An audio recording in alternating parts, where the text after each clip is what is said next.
Bonjour à toutes, je vous retrouve aujourd'hui pour vous présenter mes favoris lifestyle, mes favoris culture, je ne sais pas comment les appeler. On appelle cela généralement les favoris lifestyle sur YouTube. Vous êtes nombreuses à m'avoir demandé ce type de favoris, à m'avoir dit que vous aimiez que j'inclue ce type de favoris dans mes favoris beauté. Et il se trouve que sur janvier-février, j'ai pas trop répertorié de favoris beauté, du moins pas assez pour avoir un contenu vidéo.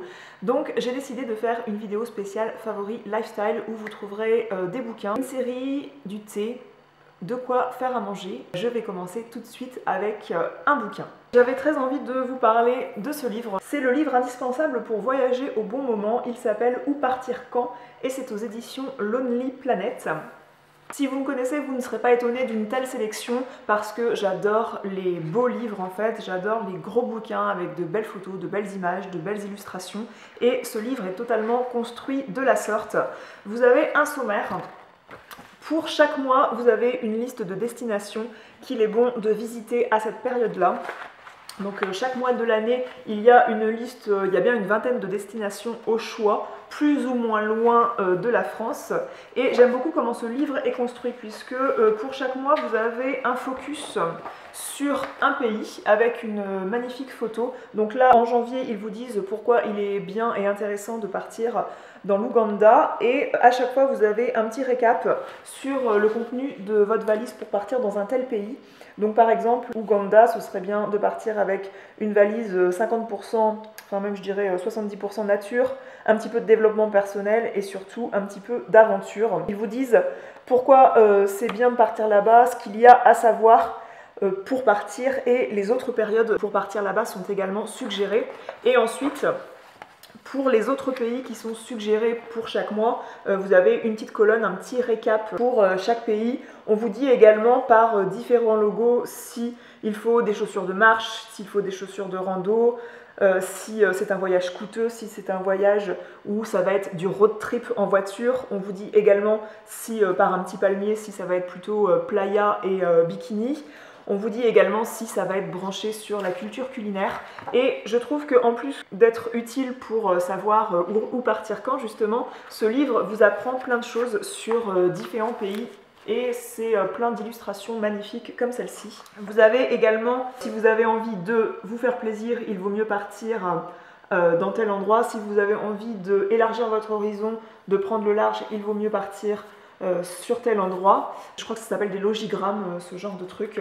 Et c'est un livre qui est super agréable à feuilleter pour les amateurs de voyage. Dans un registre totalement différent de littérature, si je peux appeler ça comme ça, j'ai adoré le 3e tome de l'édition Les Cahiers d'Esther de Riyad Sattouf, et là c'est l'histoire de mes 12 ans, donc il existe déjà un tome 1 et un tome 2, donc le tome 1 c'est l'histoire de mes 10 ans et le tome 2 c'est l'histoire de mes 11 ans. Riyad Sattouf, si vous ne connaissez pas, c'est un auteur de bande dessinée et un réalisateur.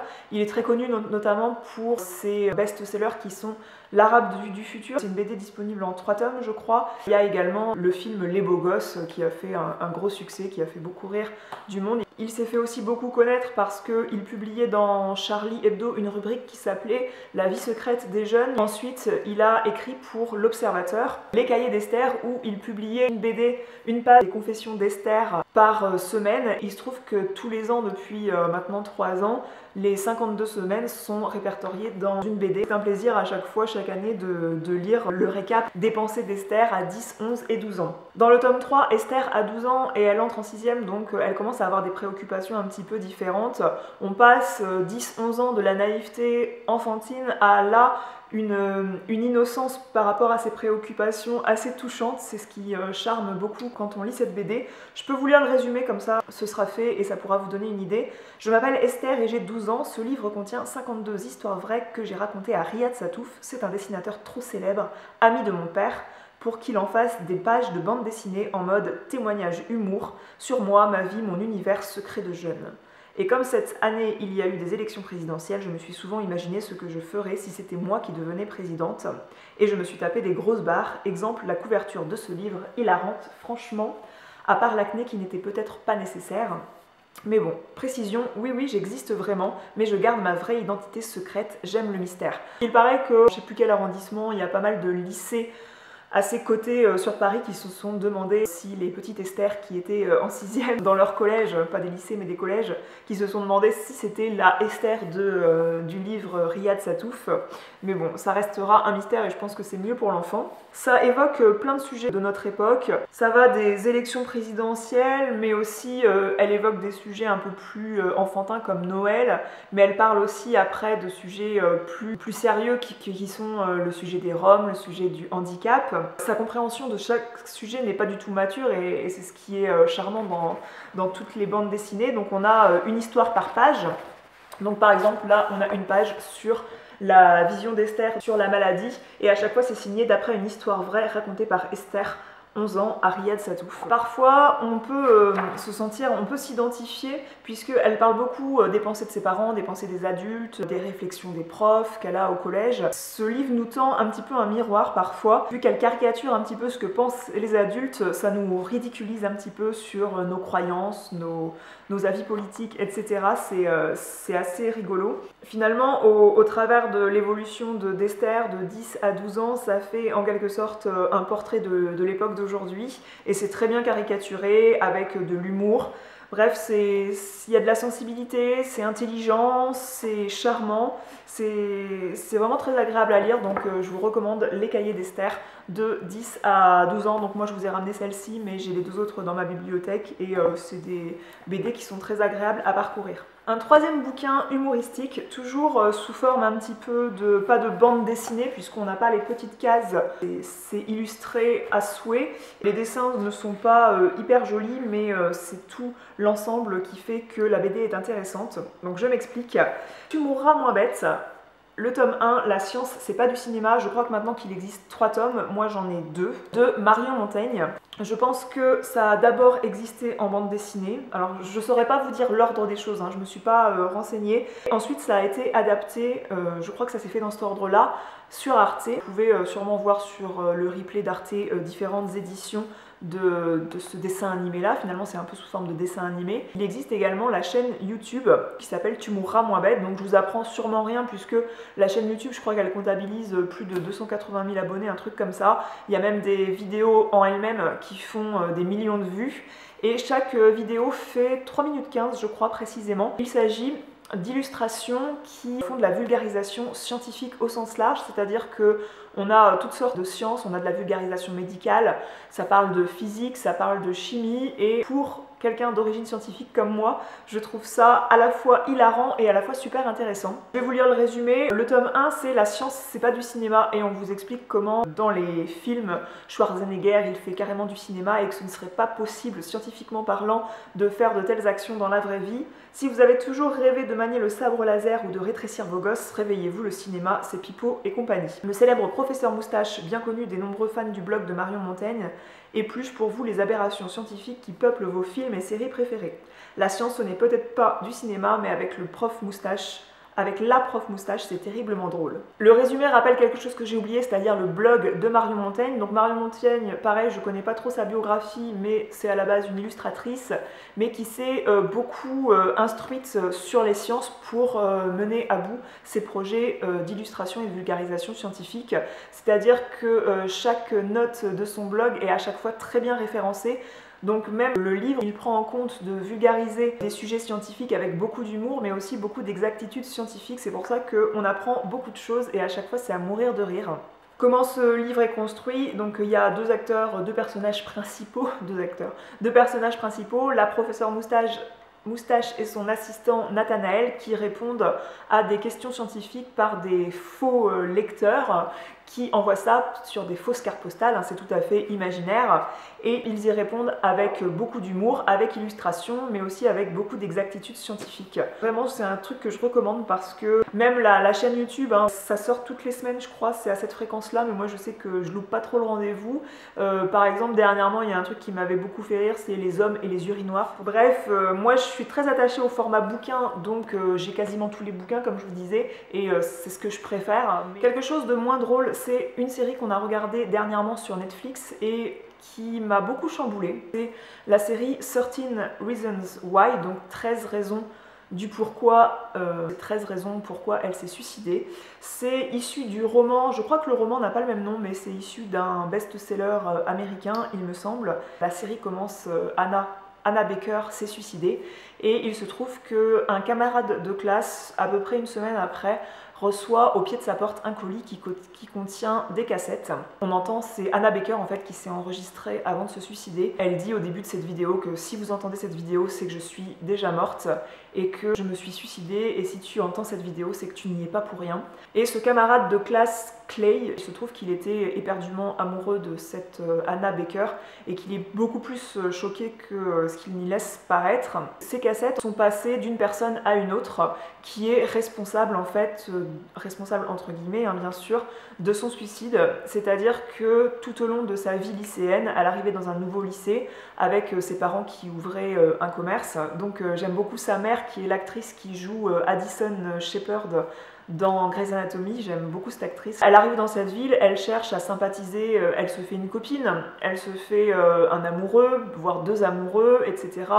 C'est à l'américaine où il y a ce système un petit peu de confrérie, il y a les gros bras qui dominent, etc. Les riches qui dominent, et il se trouve que chacune des personnes qu'elle rencontre lui font une crasse en fait. Elle se trouve un peu être la risée de tout le monde.